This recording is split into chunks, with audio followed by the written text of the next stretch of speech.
আমার আল্লাহ বলে এই জমিনটা আমি পুরায়া তামা বানা দিব। এই জমিনের মধ্যে যত পানি আছে পানিগুলো আমি আল্লাহ পুরায়া ছাই বানা দিব।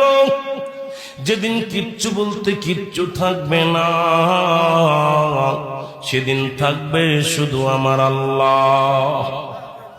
আজকে কার জন্য সুদ খাও, কার জন্য ঘুষ খাও, কার জন্য ব্যভিচার করো, কার জন্য অন্যায় করো রে মন, কার জন্য তোমরা এত বাহাদুরি করো? আরে আজকে একটা কথা বলতে গেলে কষ্ট হয়। এই জমিনটা আল্লাহ পুরায়া তামা বানায়া দিবে। এই জমিনের মাটিগুলো পুড়ে হবে তামা। এই জমিনের যত পানি আছে পানিগুলো পুড়ে হবে ছাই। এই দুনিয়ার মধ্যে কিচ্ছু যেদিন থাকবে না, ওই তুরস্কের কত বাহাদুর, কত টাকাওয়ালা মিনিটের মধ্যে 30 সেকেন্ডের ভূমিকম্পে পথের ফকির হয়ে গেছে, রাস্তার ভিখারি হয়ে গেছে।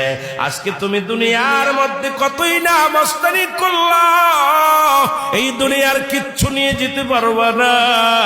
এই মুসলমান, 1 নাম্বার মানুষের মৃত্যু হলে 1 নাম্বার বিপদ হলো মানুষের মরণ, 2 নাম্বার বিপদ হলো কবর, 3 নাম্বার বিপদ হলো কিয়ামতের ময়দান। একবার কেন চিন্তা করো না রে মন, একবার 1 নাম্বার মরণ, 1 নাম্বার বিপদ হলো মানুষের মরণ। এই মরণের পেয়ালা পান করতে হবে, এর মধ্যে কোন সন্দেহ নাই। জোরে জোরে চিল্লায়া বলা যাবে না ঠিক কিনা?